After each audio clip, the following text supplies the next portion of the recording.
जय जगन्नाथ दोस्तों। आज मैं आपके लिए लेके आया हूँ भारत हेवी इलेक्ट्रिकल लिमिटेड की engineering training and supervisor training की वैकेंसी आउट पोस्ट रिक्रूटमेंट। ये जो रिक्रूटमेंट निकल के आया है, इंजीनियरिंग ट्रेनिंग बीटेक वाले के लिए कैंडिडेट अप्लाई कर सकते हैं और supervisor training diploma candidate apply कर सकते हैं। इस वीडियो में आपको सारा कुछ डिटेल बताऊंगा, क्या सैलरी रहेगा, क्या पोस्ट रहेगा, कितना वैकेंसी, एज, सब कुछ। तो चलिए शुरू करते हैं। पहले हम बात करते हैं 150 वैकेंसी आउट होके आया है इंजीनियरिंग ट्रेनिंग बीटेक कैंडिडेट वालों के लिए। इसमें जो मैकेनिकल का जो ब्रांच है, मैकेनिकल का वैकेंसी 70 है, इलेक्ट्रिकल का 25, सिविल का 25, इलेक्ट्रॉनिक्स का 20, केमिकल का 5 है, मेटलर्जी का 5 है। टोटल मिला के 150 का वैकेंसी आउट हो गया है। और बात करते हैं सुपरवाइजर ट्रेनिंग डिप्लोमा कैंडिडेट वालों के लिए, तो मैकेनिकल का 140, इलेक्ट्रिकल का 55, सिविल का 35, इलेक्ट्रॉनिक्स का 20, टोटल 250 का वैकेंसी है। तो डिप्लोमा कैंडिडेट का 250 एंड 150 बीटेक कैंडिडेट के लिए वैकेंसी निकल के आया है। तो चलिए बात करते हैं इसका जो मैन्युफैक्चरिंग का प्रोसेस के बाद बात करते हैं। जो ये कंपनी क्या क्या करता है ना, हेवी इलेक्ट्रिकल आइटम मैन्युफैक्चरिंग करता है और सुपरवाइजिंग करता है। किसी भी कंपनी गवर्नमेंट का जो साइट रहता है वहाँ पे सुपरवाइजिंग करता है, इलेक्ट्रिकल काम जो रहता है। बात करते हैं इसका जो क्वालिफिकेशन, तो full time bachelor degree in engineering होना चाहिए, नहीं तो integrated master degree, dual degree engineering भी होगा तो वो भी अप्लाई कर सकते हैं। किस फील्ड में आपका होना चाहिए, वो मैकेनिकल, इलेक्ट्रिकल, सिविल और इलेक्ट्रॉनिक्स। तो फील्ड बेसिस में तो वेरियस फील्ड का पोस्ट निकल के आया है, तो वेरियस फील्ड से कैंडिडेट अप्लाई कर सकते हैं। इसका जो एज लिमिट रखा गया है वो 27 एज रखा गया है और 29 ईयर रखा गया है पोस्ट ग्रेजुएशन वालों के लिए। इंजीनियरिंग के लिए 29 ईयर्स, उसमें भी बाद में बताऊंगा आपको। एज रिलैक्सेशन भी SC ST वालों के लिए भी है। और सुपरवाइज ट्रेनिंग में भी 27 ईयर्स रखा गया है। इसमें आपका जो क्वालिफिकेशन मार्क रहेगा वो बीटेक और डिप्लोमा में 65% एग्रीगेटेड मार्क होना चाहिए, उससे ऊपर होना चाहिए। उसमें नीचे आप क्वालिफाई नहीं होंगे। अगर बात करते हैं मैकेनिकल का, फिर मैकेनिकल का जो पोस्ट निकल के आया है, इसमें कौन से कैंडिडेट कौन से फील्ड से आप अप्लाई कर सकते हैं। वो industrial production engineering, industrial engineering, production technology, mechatronics, manufacturing process automation, power plant engineering, production engineering, production electric industrial engineering, thermal engineering, manufacturing technical technology. तो ये वेराइटी पे पोस्ट के विषय हिसाब से आपका जो फील्ड के हिसाब से आपका पोस्टिंग दिया जाएगा। कौन से बैकग्राउंड फील्ड के बैकग्राउंड पे आप अप्लाई कर सकते हैं। ये जो नोटिफिकेशन आप डाउनलोड करना चाहते हैं तो मैं इस नोटिफिकेशन को डिस्क्रिप्शन में दे दूंगा, आप डायरेक्ट डाउनलोड करके आप ये सब पढ़ सकते हैं।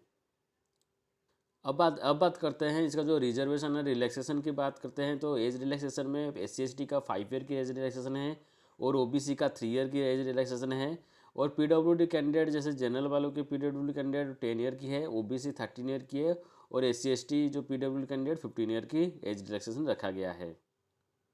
बीटेक कैंडिडेट के वालों के लिए जो सिलेक्शन प्रोसेस रहेगा वो इस तरह, कुछ पहले आपका जो कंप्यूटर बेस्ड एग्जामिनेशन रहेगा, उसके बाद आपका हॉट सिलेक्शन होगा फॉर द इंटरव्यू। इंटरव्यू पे आपका 5:1 रेशियो में हिसाब से लेंगे, मतलब एक पोस्ट में 5 तो कैंडिडेट लेंगे। उसके बाद 40% का रिलैक्सेशन कट ऑफ मार्क रहेगा शॉर्ट लिस्टिंग के लिए, इंटरव्यू के लिए। उसके बाद आपका सिलेक्शन हो जाएगा। फाइनल जो मेरिट लिस्ट निकल के आया वो 75% वेटेज कंप्यूटर बेस्ड एग्जामिनेशन का लेंगे और 25% इंटरव्यू का लेंगे। मगर जो सुपरवाइजर ट्रेनिंग जो डिप्लोमा कैंडिडेट वो अप्लाई कर रहे हैं उनके लिए ओनली CBT एग्जामिनेशन होगा। उसके बाद आपका डॉक्यूमेंट वेरिफिकेशन होगा। CBT एग्जामिनेशन कैसे लेंगे ना, 1:3 रेशियो में एक पोस्ट के हिसाब से 3 कैंडिडेट लेंगे। उसके हिसाब से आपका स्क्रूटिनी किया जाएगा, डॉक्यूमेंट वेरिफिकेशन किया जाएगा, सारा कुछ। अभी बात करते हैं सिलेक्शन के बाद आपका प्रोसेस क्या रहेगा, ट्रेनिंग क्या रहेगा, कितने महीने का ट्रेनिंग रहेगा, कितने साल का ट्रेनिंग रहेगा। तो इंजीनियरिंग कैंडिडेट, वो जो इंजीनियरिंग कैंडिडेट अप्लाई कर शॉर्ट लिस्टिंग होंगे उनके लिए 1 ईयर का ट्रेनिंग रहेगा। उसके साथ आपका ट्रेनिंग पीरियड में आपका 50,000 का पैकेज रहेगा, 50,000 का पेमेंट रहेगा। पैकेज के बाद आपका जो स्केल पे रहेगा वो 60,000 से 1,80,000 तक का रहेगा बेसिक पे। मतलब आपका आराम से आपका जो CTC मान लेके चलेंगे तो 12 लाख का पर annum का CTC रखा गया है। जैसे ही डिप्लोमा ट्रेनिंग वालों के लिए 32,000 से 1 लाख का वो ट्रेनिंग पीरियड में रहेगा। उसमें बेसिक स्केल ऑफ पे उसके बाद 33,500 से 1,20,000 तक का आपका बेसिक पे रहेगा जो ट्रेनिंग के बाद। उसमें मान लेंगे तो 7.5 लाख पर आनम का CTC आपका मिल जाएगा। अच्छा खासा पैकेज ही है। उसके साथ सर्विस एग्रीमेंट बॉन्ड का 3 इयर्स का बॉन्ड रहेगा। उसमें आप अगर आप 3 इयर्स के अंदर आप अगर छोड़ते हैं कंपनी तो आपका कुछ लिक्विडिटी अमाउंट आप उनको देना पड़ेगा। जैसे कि बीटेक वालों के लिए 5 लाख का लिक्विडिटी अमाउंट और सुपरवाइजर ट्रेनिंग डिप्लोमा कैंडिडेट के लिए 3 लाख का लिक्विडिटी अमाउंट। नोटिफिकेशन में आप देख सकते हैं। इसके बाद आपका सिलेक्शन के बाद आपका मेडिकल एग्जामिनेशन होगा। अब बात करते हैं एप्लीकेशन फ़ी के बारे में। तो क्या क्या एप्लीकेशन फ़ी रहेगा।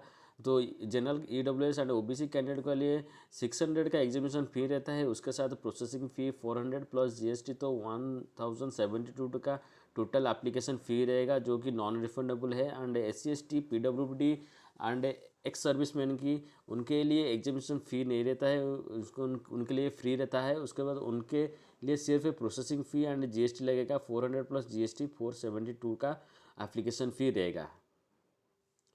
तो इसका जो एप्लीकेशन फॉर्म का जो लास्ट डेट है वो 28 फरवरी का लास्ट डेट रहता है और 5 फरवरी से शुरू हो चुका है। आप जाके डायरेक्ट अभी भी आप ऑनलाइन में आप इसका जो फॉर्म फिलअप कर सकते हैं। डेट ऑफ एग्जामिनेशन टेंटेटिव का रखा गया है अप्रैल को, 11 को, 12 को, 13 को रखा गया है। अभी आप डायरेक्ट इसका जो लिंक रहता है https:/careers.bhel.in में जाके आप डायरेक्ट फॉर्म अप्लाई कर सकते हैं। और ये जो अप्लाई करने का टाइम है वो लास्ट डेट है 28 फरवरी 2025 को। अभी जाके अप्लाई करिए, नहीं तो लिंक सर्वर बाद में जाम हो जाएगा। तो आपका नहीं हो सकता है फॉर्म फिलअप। तो इसी तरह अगर गवर्नमेंट जॉब के लिए आप चाहते हैं तो नोटिफिकेशन चाहते हैं तो मेरे चैनल गवर्नमेंट जॉब दिल्ली को सब्सक्राइब कर दीजिए। धन्यवाद।